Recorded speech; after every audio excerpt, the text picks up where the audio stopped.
কাবাব মে হাড্ডি অনেকেই পছন্দ করে না, কিন্তু চিকেন পকোড়াতে হাড্ডি না হলে কি ভালো লাগে? তো চলো আজকে তোমাদের সাথে শেয়ার করতে চলেছি দারুণ একটা চিকেন পকোড়ার রেসিপি, যেটা তোমরা সবাই জানো, কিন্তু আমি আজকে করব একটু অন্য পদ্ধতিতে। তো চলো কিভাবে বানাচ্ছি দেখে নাও।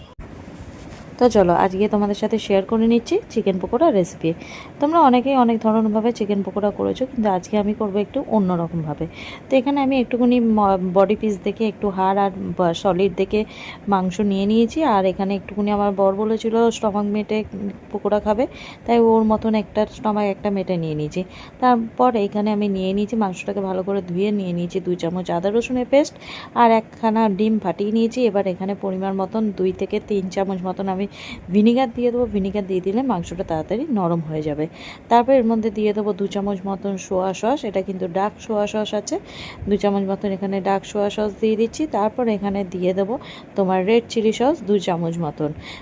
এখানে তোমরা চাইলে কিন্তু এটা অন্যরকমভাবেও বানাতে পারো, মানে লঙ্কা বেটেও দিতে পারো, কিন্তু যেহেতু মেয়ে আমার ঘুমাচ্ছে তাই আমি এখানে বাটাবুটি কিছুই করিনি, তাই এখানে সস দিয়ে পুরো পকোড়াটা আজকে করব। তারপর রেড চিলি সস 2 চামচ দিয়েছি বলে তাই গ্রিন চিলি সসটা 1 চামচ দিলাম। আর এখানে দিয়ে দিচ্ছি 1 চামচ মতন গরম মশলা দিয়ে ভালো করে এবার মেখে নেবো। একটুখানি নুন দিয়ে দিচ্ছি, যেহেতু এখানে সস দিয়েছি আর সোয়া সসে তোমরা জানোই নুন থাকে, তাই নুনটা একটু কমই দিয়েছি। আর এখানে কর্নফ্লাওয়ার দিয়ে এবার ভালো করে এটাকে আমি মেখে নেবো।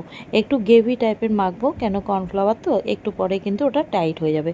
তো পরিমাণ মতন তোমরা নিয়ে নেবে। এখানে আমার অনেকটাই কর্নফ্লাওয়ার লেগেছিলো, তো তোমাদের যেরকম কর্নফ্লাওয়ার লাগা সেরকমই নিয়ে নেবে, কিন্তু গ্রেভি টাইপের হবে, মানে খুব একটা শুকনো না খুব একটা জলজলও না। তো দেখো আমি এখানে পুরোপুরি একদম ভালো করে এটাকে আমি মেখে নিচ্ছি একবারে।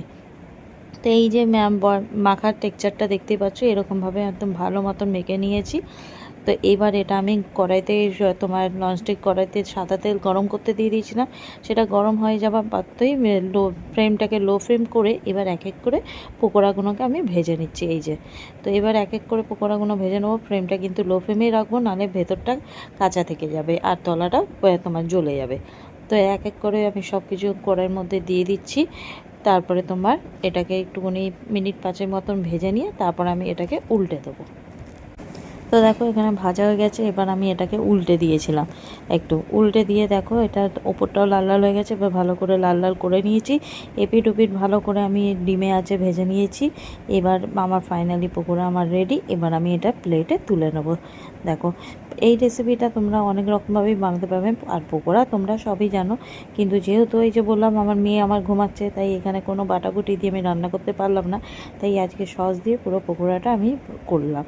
তো রেসিপিটা তোমাদের কেমন লাগলো অবশ্যই কিন্তু কমেন্টে জানাবে। ভালো লাগলে লাইক করতে একদম ভুলো না, রেসিপিটা শেয়ার করতেও ভুলো না। তো তোমরা চাইলে এটা গরম গরম সসের সাথেও খেতে পারো, কাসুন্দির সাথেও খেতে পারো। আর আমি একটুখানি পেঁয়াজ কেটে নিয়েছিলাম। আমি এই পকোড়া বেশিরভাগই কাসুন্দির সাথে খেতে ভালোবাসি, তোমরা যে যেটা দিয়ে ভালোবাসো সেটা দিয়ে খেতে পারো। তো চলো টাটা।